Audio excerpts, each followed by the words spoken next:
teman-teman, sekarang aku mau bahas SKD lagi nih. Tapi kali ini yang aku bawakan adalah soal-soal TWK. Dan TWK kali ini yang aku sampaikan adalah TWK Pancasila teman-teman. Yuk langsung aja kita mulai di soal yang pertama ya. Nah, soal yang pertama ini, gerakan separatisme adalah paham atau gerakan untuk memisahkan diri atau mendirikan negara sendiri. Gerakan Aceh Merdeka atau disingkat GAM adalah upaya Provinsi Aceh untuk memisahkan diri dari Negara Kesatuan Republik Indonesia dan membentuk negara Islam. GAM merupakan pelanggaran dari nilai-nilai Pancasila karena, teman-teman, ini soal tentang Pancasila ya.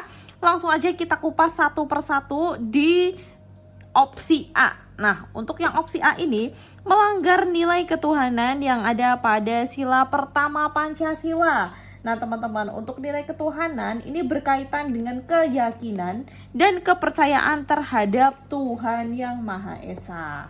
Gerakan separatisme seperti yang dicontohkan di soal ini ya, nggak secara langsung melanggar aspek ketuhanan ya, karena bukan masalah keyakinan. Nah, teman-teman, ini bukan opsi yang tepat ya. Gitu. Kemudian mungkin teman-teman bingung kenapa kok bukan yang sila pertama? Ya karena di sini yang disoroti adalah gerakan untuk memerdekakan diri gitu loh teman-teman ya. Memisahkan diri dari Negara Kesatuan Republik Indonesia gitu. Kemudian yang B, melanggar nilai kemanusiaan yang ada pada sila kedua Pancasila. Untuk nilai kemanusiaan ini berhubungan dengan menghargai harkat dan martabat manusia ya teman-teman ya. Gerakan separatisme ini lebih menekankan pada keinginan politik dan wilayah nih ya, sehingga nggak langsung melanggar ke nilai kemanusiaan. Jadi ini juga bukan opsi yang tepat. Kemudian yang C, melanggar nilai persatuan yang ada pada sila ketiga Pancasila. Nah, teman-teman, untuk gerakan-gerakan separatisme ya yang seperti ini jelas melanggar nilai persatuan karena ingin memisahkan diri nih dari Negara Kesatuan Republik Indonesia. Gitu. Ini bertentangan sama konsep persatuan ya. Nah, jadi di sini ngomongin tentang persatuan. Kalau memisahkan diri jadi nggak bersatu lagi dong gitu kan. Jadi ini melanggar nilai Pancasila yang ketiga. Langsung kita bahas yang D sama E juga yuk. Yang D, melanggar nilai kerakyatan yang ada pada sila keempat Pancasila. Untuk nilai kerakyatan ini mengacu sama musyawarah dan demokrasi ya guys ya. Ini kurang berhubungan juga sama Gerakan Aceh Merdeka. Terus yang E, melanggar nilai keadilan pada sila kelima. Untuk nilai keadilan ini berkaitan sama kesetaraan dan keadilan sosial ya. Nah, gerakan separatisme ini kurang berhubungan langsung nih sama nilai sila yang kelima. Jadi di soal ini yang paling tepat jawabannya adalah yang C ya teman-teman ya. Karena melanggar nilai persatuan yang ada di sila ketiga Pancasila. Karena dia berusaha memisahkan diri. Gitu teman-teman. Oke, langsung aja kita bahas soal selanjutnya nih. Nah, soal selanjutnya di sini ya, aku akan pakai highlighter buat nandain. Minggu lalu warga desa Mekarsari melakukan pemilihan kepala desa dan telah disepakati bahwasanya Pak Yudi dipilih menjadi kepala desa berdasarkan suara terbanyak saat musyawarah. Namun salah seorang warga tidak suka dengan Pak Yudi yang sudah terpilih. Warga tersebut terus berusaha agar Pak Yudi batal menjadi kepala desa. Dia berpendapat bahwa Pak Yudi tidak pantas menjadi kepala desa dengan menyebutkan kejelekan-kejelekan Pak Yudi. Sikap warga tersebut tidak menunjukkan sikap demokratis dan bertentangan dengan sila keempat Pancasila. Karena, nah ini udah langsung dijelasin ya, bahwa dia ini bertentangan sama sila yang keempat. Karena apa? Kita lihat satu persatu opsinya. Yang A, suka meremehkan orang lain. Nah, untuk suka meremehkan orang lain ini emang sikap yang gak baik ya teman-teman. tapi nggak secara langsung terkait sama pelanggaran prinsip demokratis di sila keempat Pancasila, ya. Nah, ini jadi kurang tepat. Terus yang B, bertindak semaunya saja. Ini juga sikap yang nggak bagus gitu ya teman-teman ya. Tapi kurang spesifik nih dalam menggambarkan penolakan terhadap hasil musyawarah. Jadi ini juga bukan opsi yang tepat teman-teman. Terus di sini, 3, tidak tegas dan minim empati. Nah, ini kurang relate juga sama soal ya teman-teman ya. Ini emang sikap yang buruk dan nggak sesuai nih sama nilai kepemimpinan. Tapi nggak menggambarkan inti masalah penolakan hasil musyawarah yang merupakan poin utama di sila yang keempat. Jadi ini bukan opsi yang benar. Kemudian yang D, merasa dirinya paling hebat dan paling benar gitu ya teman-teman ya. Nah, ini udah nunjukin bahwa dia ini sikapnya egois nih ya.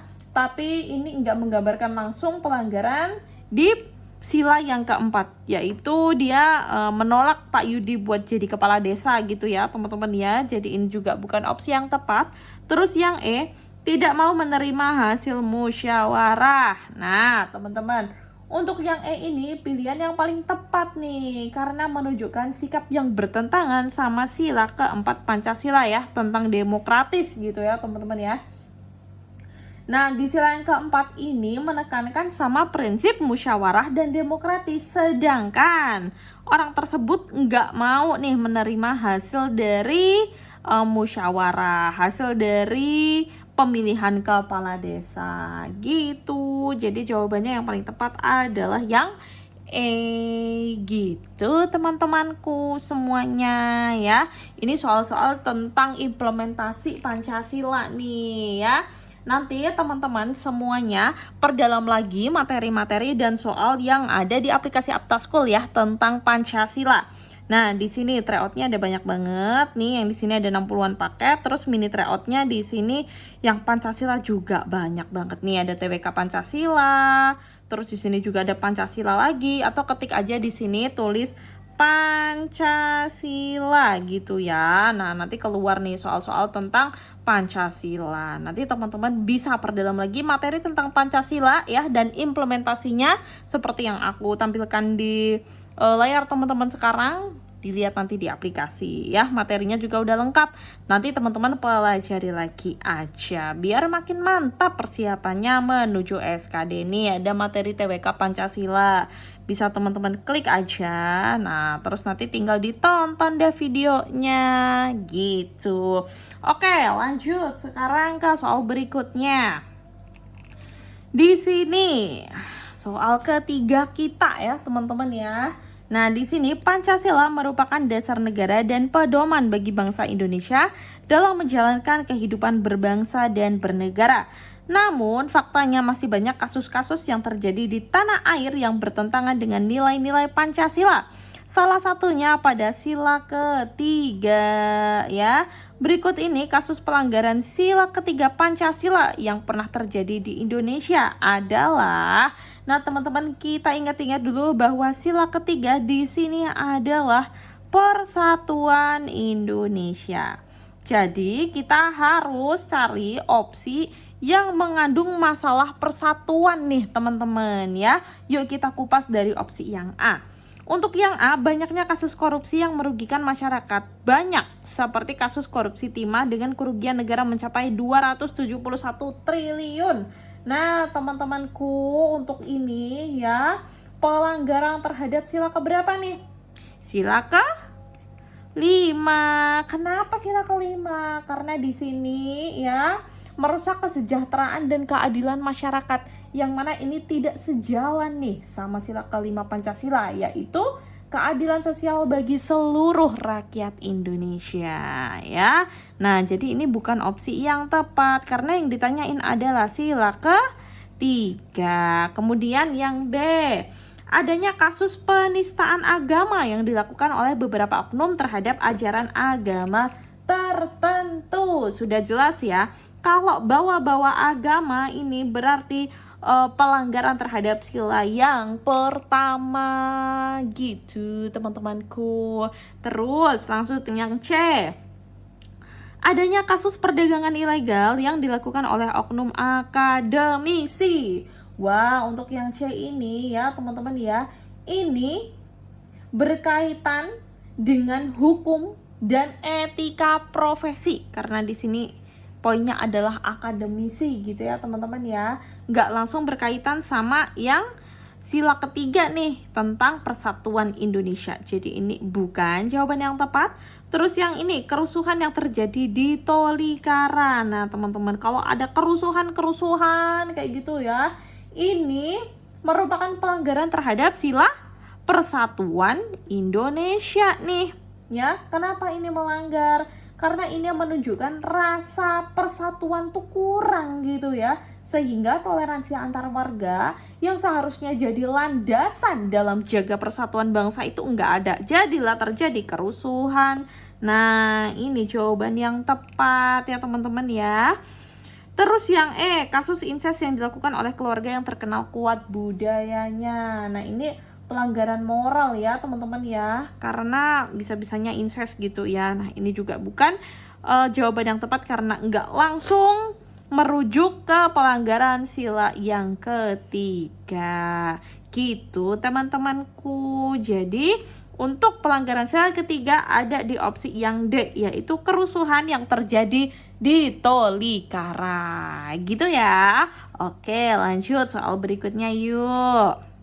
Di sini sejumlah mahasiswa Politeknik Pertanian Negeri Payakumbuh melakukan aksi sosial dengan melaksanakan kegiatan donor darah dalam rangka memperingati Hari Kemerdekaan Indonesia.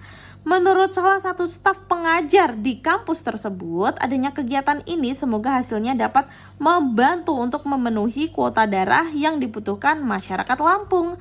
Karena sekantong darah tersebut, kita dapat membantu dan menyelamatkan nyawa seseorang. Kegiatan ini juga merupakan bentuk pengamalan nilai Pancasila karena adanya kegiatan donor darah nih ya, membantu dan menyelamatkan nyawa seseorang. Ini pengamalan nilai Pancasila. Kenapa? Nah, kita lihat dari opsi yang A ya, teman-temanku semuanya ya. Yang A, donor darah merupakan kegiatan yang bernilai ibadah dan mendapatkan pahala dari Tuhan Yang Maha Esa. Ya teman-teman, ini berkaitan sama sila pertama ya, tapi bukan jadi alasan utama. Kenapa sih donor darah dianggap sebagai pengamalan nilai Pancasila ya? Di sini konteksnya soal ini adalah mengangkat tentang kemanusiaan. Oke? Nah, ini ada kegiatan kemanusiaan gitu ya, teman-teman ya. Jadi yang A ini bukan jawaban yang tepat. Oke? Kemudian yang B, donor darah merupakan kegiatan kemanusiaan yang sesuai dengan sila kedua Pancasila. Nah teman-teman, ini kegiatan donor darah ini mencerminkan nilai kemanusiaan. Nah ini sesuai sama sila kedua Pancasila ya. Karena apa? Menekankan kepedulian terhadap sesama. Nih di sini udah ada poinnya nih, membantu dan menyelamatkan nyawa seseorang. Ini merupakan cerminan pengamalan sila yang kedua ya, tentang kemanusiaan ya teman-teman ya. Jadi jawabannya yang tepat ada di opsi yang B gitu. Terus yang C, donor darah dapat memperkuat rasa persatuan dan kesatuan bangsa. Nah untuk yang C ini memang sih bisa meningkatkan solidaritas, tapi aspek utamanya ini tetap di kemanusiaan ya, bukan yang persatuan dan kesatuan gitu. Terus yang D, donor darah merupakan kegiatan yang digalang pemerintah untuk menunjukkan kepedulian sesama. Nah teman-teman, meskipun ini bisa dianggap sebagai bentuk dukungan ke pemerintah gitu ya teman-teman ya, esensi utamanya ini nilai kemanusiaan ya. Ini esensi utamanya kemanusiaan di sila yang kedua. Nah karena di sini kan ditanyain pengamalan dari nilai Pancasila, di sini mengangkat tentang kemanusiaan. Jadi yang D ini kurang tepat ya teman-teman ya. Oke. Terus yang E, donor darah merupakan kegiatan yang dapat meningkatkan kesejahteraan masyarakat. Nah ini juga kurang tepat ya teman-teman ya. Meskipun donor darah bisa membantu kesehatan masyarakat, ini fokus utamanya nih aspek kemanusiaan, bukan kesejahteraan ya. Ini bukan gitu teman-teman ya. Jadi bisa dipahami lagi ya soal-soal yang tentang implementasi Pancasila gitu. Nanti teman-teman lebih perdalam lagi ya di aplikasi Aptaschool, karena di sini soal yang aku sampaikan terbatas ya gitu. Nanti teman-teman pahami lagi di aplikasi Aptaschool. Aplikasinya yang ini ya guys, aku kasih lihat nih. Nah ini ya, ini halaman utamanya, nanti ada tryout, materi, dan lain sebagainya, bisa diklik aja dan teman-teman tinggal pelajari aja gitu, karena semuanya udah komplit banget. Kenapa aku nyuruh teman-teman wajib belajar ya, karena di sini soal di Aptaschool itu ternyata 90% ini mirip banget sama soal aslinya. Ini kata anak yang udah tes kemarin nih guys ya, udah tes dan ternyata soal-soalnya mirip, akhirnya dia bisa dapat skor yang tinggi gitu. Ini juga nih ada yang lain lagi ya, beberapa Aptaschool yang lain dia bilang aku ikut TO di Apta dan soal yang keluar tadi benar-benar sama polanya dengan yang di TO Aptaschool. Nah, jadi teman-teman nanti kerjakan soal-soal yang ada di Aptaschool ya. Mudah-mudahan teman-teman semua sukses SKD-nya. Amin. Semangat ya semuanya dan sampai jumpa di video-video berikutnya. See you.